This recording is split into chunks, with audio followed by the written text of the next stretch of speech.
J'ai vécu une expérience traumatisante quand j'avais 9 ans, et j'ai vraiment envie de vous la partager. La voici. Cette histoire m'est arrivée quand je suis allée en vacances dans mon pays natal avec ma mère, pour rencontrer le reste de la famille. Mon père n'est pas venu parce qu'il travaillait. Nous étions dans la ville où mes cousins et leurs parents vivaient. Nous étions sur le chemin du retour, après avoir rendu visite à un autre membre de la famille. Et il était très tard, vers 3 heures du matin. Mon oncle était au volant, lorsque soudainement, un homme dans la trentaine s'est jeté sur notre voiture. Mon oncle a immédiatement freiné, et l'homme s'est mis à marteler les fenêtres. Mon oncle a baissé la vitre, et lui a demandé ce qui n'allait pas. L'homme a répondu qu'il avait besoin qu'on l'emmène quelque part. Mon oncle était sur le point d'accepter, mais ma mère lui a dit dans notre langue de ne pas prendre le risque, parce qu'il y avait des enfants dans la voiture. Mon oncle a présenté ses excuses à l'homme, lui disant qu'il était tard et que nous étions aussi pressés. Mais l'homme a continué de supplier. Mon oncle a dû démarrer et passer devant lui de force. Alors qu'on s'éloignait, mon cousin et moi avons regardé derrière nous.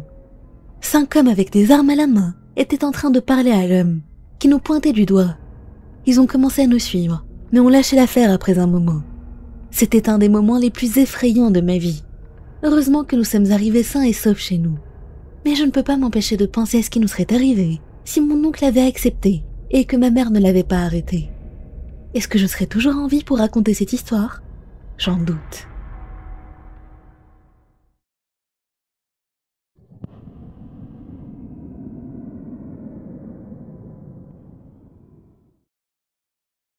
Laurent a 36 ans, mais cette histoire lui est arrivée quand il en avait 18.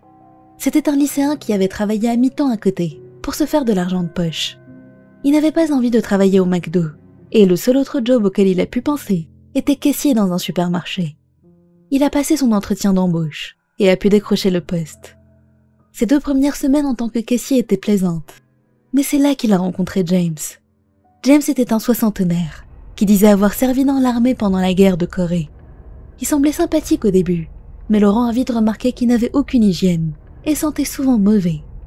Pendant une célébration au travail pour les 10 ans du supermarché, tous les collègues ont été invités chez James. Dès qu'ils ont mis un pied à l'intérieur, ils ont été frappés par la puanteur. À l'heure du repas, James est arrivé avec ce qui ressemblait à de la soupe de tomates, en juger par la couleur. Mais quand ils y ont goûté, ils ont constaté que le goût était particulier. Après la soirée, alors qu'il rentrait chez lui en voiture, Laurent s'est soudainement mis à somnoler. Il ne se souvient pas de ce qui s'est passé après ça, mais il s'est réveillé dans un lit d'hôpital, avec sa mère à son chevet en train de pleurer. Son père était là aussi, secouant la tête. Un médecin est entré dans la chambre et lui a expliqué qu'il avait eu un accident de voiture et s'était cassé le bras. Laurent s'est souvenu de la soupe de James et a demandé au médecin d'appeler la police. Quand ils sont arrivés, il leur a expliqué la situation et ses doutes. Ils sont allés chez James et ont fait une découverte choquante. Il était en train de manger un bras humain. Il a été arrêté sur le champ et a fini par être condamné à la prison à perpétuité. Dire que Laurent l'avait considéré comme un collègue proche, on ne sait jamais ce que les gens peuvent cacher.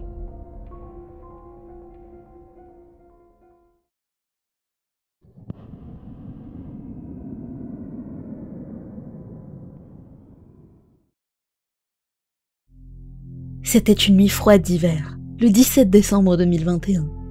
Vincent et ses cousins étaient en train de jouer à la PlayStation dans le salon, grignotant des snacks et buvant des sodas. Ils passaient un bon moment et ne sentaient pas le temps passer. Vers 3 heures du matin, Vincent a fini par s'écrouler d'épuisement. Il s'est réveillé en sursaut dans le noir total et un silence de mort, seulement rompu par le chant d'une cigale. Il avait soif, alors il s'est levé pour aller se chercher à boire.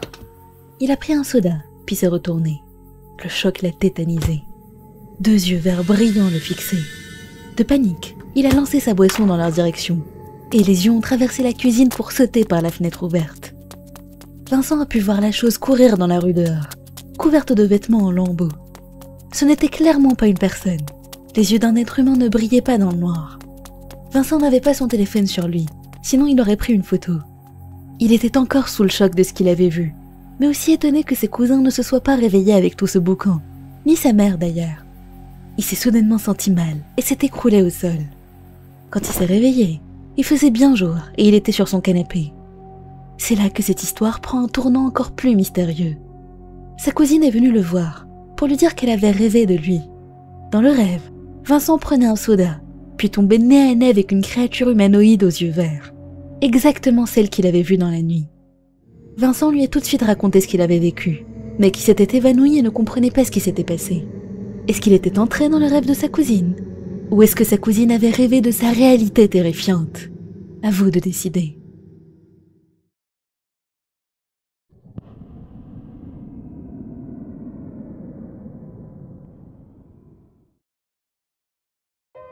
Cette histoire est arrivée à Jamie fin 2019.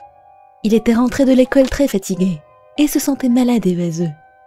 Il en a parlé à sa mère, qui lui a dit de se reposer un peu. Il s'est donc allongé et a fait une sieste. Après quelques heures, il s'est fait réveiller par la soif. Il a également remarqué qu'il se sentait déjà beaucoup mieux. Il s'est levé pour aller se chercher un verre d'eau. En retournant dans sa chambre, il a vu un spectacle choquant. Il s'est vu lui-même endormi dans son lit. Il s'est dit qu'il devait être en train de rêver et a essayé de se pincer. Il n'a rien senti du tout. Était-ce un rêve alors?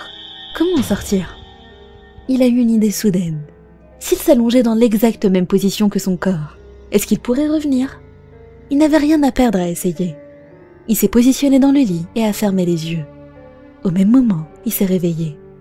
Sa mère était à son chevet, lui tenant la main en pleurant. Elle l'a serré très fort dans ses bras et lui a dit « Tu étais tellement pâle et froid. J'ai cru que quelque chose t'était arrivé. Je voulais juste te ramener à manger parce que tu n'avais pas mangé.